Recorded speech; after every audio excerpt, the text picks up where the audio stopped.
চেয়ারগুলো একটু ব্লক করতে হবে। চলে যাচ্ছে এই তোমরা বসো, সবাই সবাই বসো। এই চেয়ারগুলো খালি থাকলে বক্তৃতা দেওয়ার সময় খারাপ লাগবে।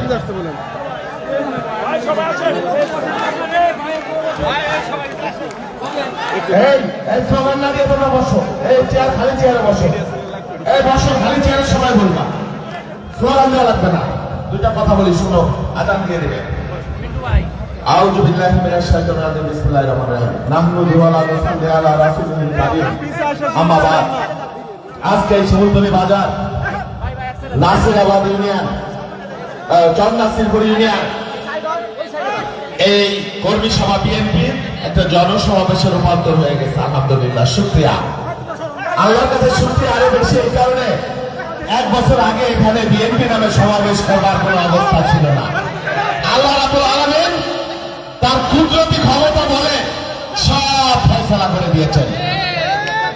একদম খালি বলেছেন কুন ফায়াকুন, হও হয়ে যাও।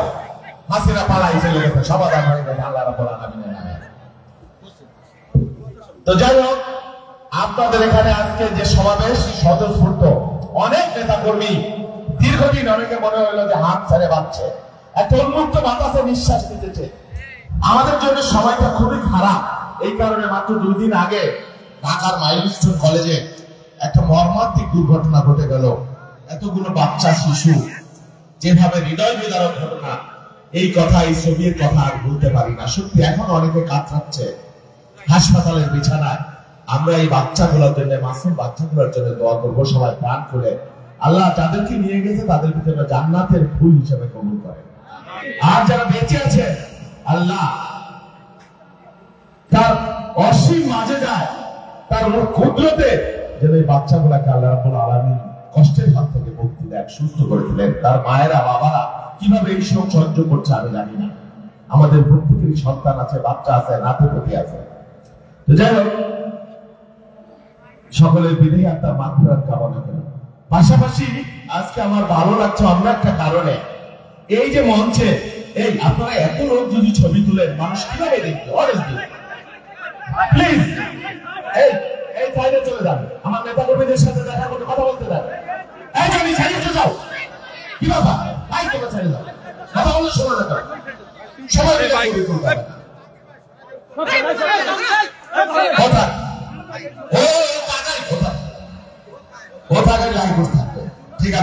কথা বন্ধুরা।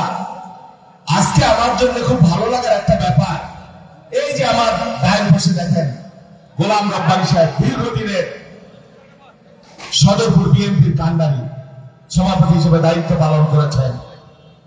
এই যে আমার বাম পাশে মোকসেদ খান সাহেব, মোখলেসুর রহমান খান সাহেব, এই যে এই পাশে বদু কাজী সাহেব, এই যে কবির মোল্লা সাহেব, বিএনপির 40 বছরের ইতিহাসে ওইভাবে এক মঞ্চে বসছে কিনা আমি জানি না। আলহামদুলিল্লাহ, আল্লাহ আমার উপরে করুণা করেছেন, আল্লাহ আমাকে সাহায্য করেছেন, আমার এই ভাইদেরকে আমি একসাথে এক মঞ্চে উঠাইতে পারছি।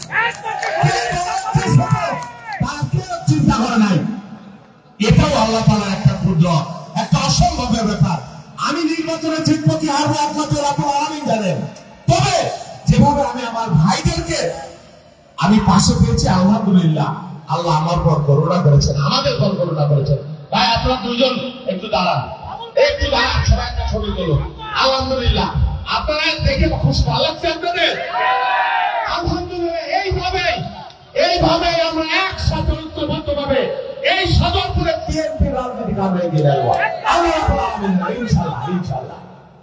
তো যাই হোক, অনেক নেতৃবৃন্দ, আমি কারো নাম বললাম চাই না, থানার যারা নেতারা আছেন, এই যে আমাদের কায়েস, আমাদের আমার সাইড বক্তব্য দিতে পারে না, যুগ্ম আমার ছাত্র করতে ওমর ফারুক সভাপতিত্ব করছেন, আমার দীর্ঘদিনের ঢাকা রাজপথের সহযোদ্ধা জাফর, আমাদের এই যে রাজ্জাক ভাই, আমাদের উপজেলা বিএনপি সদস্য মাসুদ, তারপরে এখানে আমাদের মিজান, তারপর আমাদের নাসির ব্যাপারী, আর এখানকার লোকাল বিএনপি যারা দীর্ঘদিনের চলাচলে বিএনপি কে প্রতিষ্ঠা করেছেন, লালন করেছেন, এক এক করে আমি একটু নাম বলতে চাই, ভুল হইলে ক্ষমা করবেন। এই যে রাজ্জাক মোল্লা সাহেব, সবচেয়ে প্রবীণ নেতা, চমৎকার কথা বলে গেছেন 1 মিনিটের মধ্যে। তারপরে আমাদের বাচ্চু মোল্লা সাহেব, তারপরে আমাদের কালাম কাজী সাহেব, সভাপতি ছিলেন, প্রধান শিক্ষক ছিলেন দীর্ঘদিন। তারপরে আমাদের শামসুদ্দিন চৌধুরী সাহেব, চমৎকার কথা বলেন, সভাপতি ছিলেন। জুলফিকার মোল্লা সাহেব, আমাদের দীর্ঘদিনের সহযোদ্ধা, উপজেলা বিএনপি সদস্য। তারপরে এখানে আছেন জাফর মাতুব্বর, তারপরে রব জমাদ্দার, তারপরে হারুন জমাদ্দার, বক্তব্য দিয়েছেন ডাক্তার ওয়াহেদ সাহেব। তারপরে শাহজালাল, আমাদের ছোট ভাই, ঢাকায় আমাদের সাথে রাজপথে লড়াই করেছে। তারপরে শাহিন, তুহিন, ওয়াহিদ, প্রত্যেকেই আমাদের ছোট ভাই। এই এলাকার আরেকজন কৃষি সন্তান, সবাই চিনেন কিনা, রাকিব, ঢাকায় বাংলাদেশের কৃষি নিয়ে কাজ করে, লুমিনাস গ্রুপের কর্ণধার, আমাকে নিয়ে অনেক কর্মসূচি করেছে। আপনারা এখানে যারা রয়েছেন, আপনারা সামনে যারা চর নাসিরপুরের বিএনপির নেতা, কর্মী, সমর্থক, সবাইকে বেগম খালেদা জিয়ার পক্ষ থেকে, দায়িত্ব আমার পক্ষ থেকে আন্তরিক ধন্যবাদ, কৃতজ্ঞতা। গত রাত্রে প্রিয় নেত্রী আবার হাসপাতালে ভর্তি হয়েছেন, ভগ্ন দশা, রোগগ্রস্ত দশা। সকলে তার জন্য দয়া করে একটু দোয়া করবেন, দোয়া করবেন। আমাদের নেতা তারেক রহমান, শহীদ জিয়া রহমান, খালেদা জিয়ার যোগ্যন্তরী, যাতে দ্রুততম সময় তিনি দেশে এসে বাংলাদেশকে অনিশ্চয়ের হাত থেকে রক্ষা করতে পারেন, নেতৃত্ব দিতে পারেন। বন্ধুরা, বক্তব্য খুব বেশি দেবার নাই। আমি আপনাদের এখানে নতুন মানুষ, আমি আপনাদের জন্য কিছুই করি নাই, এখনো কিচ্ছু করি নাই। শুধুমাত্র দলের কারণে আমার নাম শুনে বা আমার সম্পর্কে জেনে এখানে আপনারা এই দীর্ঘ সময় অপেক্ষা করছেন। এই গরমের মধ্যে আপনাদের প্রতি আমার রেসপেক্ট। রবীন্দ্রনাথের কবিতার একটা কথা আছে যে আমি তোমারও সঙ্গে বেঁধেছি আমারও প্রাণ, তুমি জানো না। এই নাসিরপুরের চর, এইখানে আমি আসবো, বক্তৃতা করবো, আপনাদের এখানে নির্বাচন করব, আপনাদের সাথে আমার জীবনকে বেঁধে ফেলবো, এই কথা তো আমি জানতাম না। সব কিছুর মালিক আল্লাহ রাব্বুল আলামিন। ঢাকা রাজপথে লড়াই করেছি, ফরিদপুর জেলারই সন্তান আমি। দীর্ঘদিন ৩১ বছর, ৩৯ বছর দলকে ভালোবেসে গ্রাম অঞ্চলে, চরে না হলে আমি গ্রামেরই ছেলে, গ্রামের স্কুলে পড়েছি, রাজেন্দ্র কলেজে পড়েছি, ঢাকা বিশ্ববিদ্যালয়ে পড়েছি। এই দল করতে গিয়ে, শহীদ জিয়ার আদর্শ প্রচার করতে গিয়ে ১২৮টা মামলা, রক্ত ঝরাইছি, জীবনের ঝুঁকি নিয়েছি, বারবার জেলে গিয়েছি, কিন্তু হাসিনার সাথে একদিন দরবশ করি নাই। হাসিনার চোখে চোখ রেখে কথা বলেছি। যদি মারা যাইতাম, শহীদ হইতাম, তাহলে এখানে আসতে পারতাম না। কিন্তু আমার অনেক বন্ধু শহীদ হয়ে গেছে, আমার অনেক সহযোদ্ধা শহীদ হয়ে গেছে, আমার অনেক ভাই হারিয়ে গেছে, অনেকের গুম হয়ে গেছে।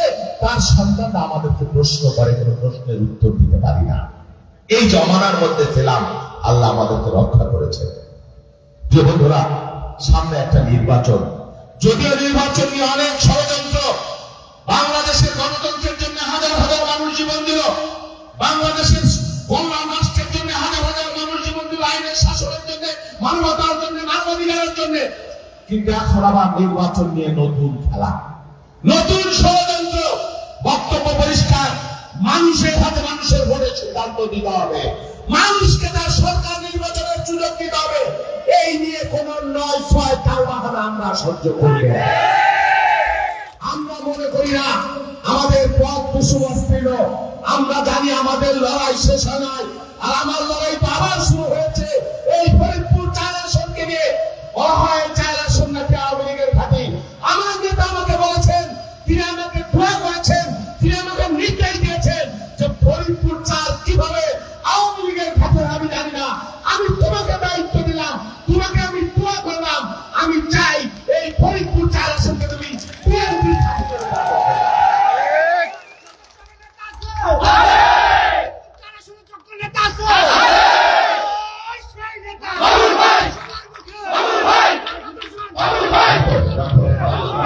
দুজন আজান দেবে। যাই হোক, আপনারা যদি আমার সাথে থাকেন, আমাকে যদি আপনার ভাই হিসেবে, আপনার সন্তান হিসেবে, আপনার চাচা হিসেবে, আপনার বন্ধু হিসেবে আপনারা যদি আমার সাথে থাকেন, আমার শক্তি যদি বৃদ্ধি করেন, আপনাদের রেখে কোনোদিন পালায়া যাব না, আপনাদের সাথে কোনোদিন প্রতারণা করবো না, কোনোদিন ভণ্ডামি করতে আসি না, মানুষকে অপমান করবো না, কারো উপর জুলুম করবো না, করতে দেব না, দিব না এবং দেব না। আমার অনেক বন্ধু বলেছে সারা বাংলাদেশে যেখানে যাবেন, আমি জানি না রাজনীতি করতে এসে ফটকামি ফন্ডামি দাঙ্গালি চাঁদাবাজি সন্ত্রাসী অপমান অপদস্থ দখল এইগুলার কথা যদি কেউ আমার নামে বলতে পারে, আমি রাজনীতি করতে চাই না, আপনাদের কাছে ভোট চাই না, নাকে ভোট দিয়ে চলে যাব। বাংলাদেশের যে প্রান্তে যাবে, পৃথিবীর যেখানেই যাবে, 5 জন মানুষ থাকলে 1 জন অন্তত চিনবে, বলবে যে একজন ভালো মানুষ, ভালো নেতা, ভালো শহীদ যে আমাদের শিখিয়েছেন তার আদর্শ, খালেদা জিয়া তারেক রহমান থেকে আমরা শিখেছি বেয়াদবি বিশৃঙ্খলা। আরেকটি কথা, আমার সাথে আমার দলের যারা রাজনীতি করেন এর বাইরেও এখনো 2-4 জন আছে বা ভিন্ন দলের যারা আছে, তাদের প্রতি আমার বক্তব্য পরিষ্কার। আমার নেতা তারেক রহমান বলেছেন, ভয় দিয়ে না, মানুষের ভালোবাসা দিয়ে জয় করতে হবে, ভোট অর্জন করতে হবে। আমি এই আদর্শ বিশ্বাস করি। ক্ষমা করা মহৎগুণ, সবাই ক্ষমা করতে পারে না, ক্ষমা করতে বড় কলিজা লাগে। আমরা আপনাদেরকে বলবো, রাজনীতির কারণে, ধর্মের কারণে, সম্প্রদায়ের কারণে আপনার সাথে মতের মিল যদি নাও হয়, তাদেরকে বলবো তারা আমাদের কাছে নিরাপদ। আমার সাথে যারা আছেন তারা যেমন নিরাপদ, অন্য যারা রয়েছেন, আমার বাইরে যারা রয়েছেন, তারাও আমার কাছে 100% নিরাপদ। কেউ যদি অন্যায় করেন, আইন অনুযায়ী বিচার হবে, শাস্তি হবে। ওই বাড়ি দর্শনী করা, সন্ত্রাসী করা, দখলবাজি করা, এইগুলা যারা করতে চান, সালিশের নামে চাঁদাবাজি করা, ঘুষ খাওয়া, এইগুলা যারা করতে চান, দয়া করে আমার থেকে 100 দূরে থাকেন। আমি শুধু বললাম, আপনারা আমাদের সাথে থাকেন। এই সমাজকে ইনসাফের শাসন কায়েম করা, ন্যায়ের শাসন কায়েম করা, সৎ লোকের শাসন কায়েম করা, কায়েম করবার জন্য আমি আমার শেষ রক্তবিন্দু দিয়ে লড়াই করবো। বারবার আসবো এই চলে, বারবার এই চলে আসবো। আপনাদেরকে আমার একজন বিষয়ে আপনারা যদি কবুল করেন, আমি দুঃখিত, আরেকদিন বক্তব্য দেব। আপনার সবাই ভালো থাকবেন। আসসালামু আলাইকুম। বাংলাদেশ জিন্দাবাদ, আজাদ হয়ে যাবে।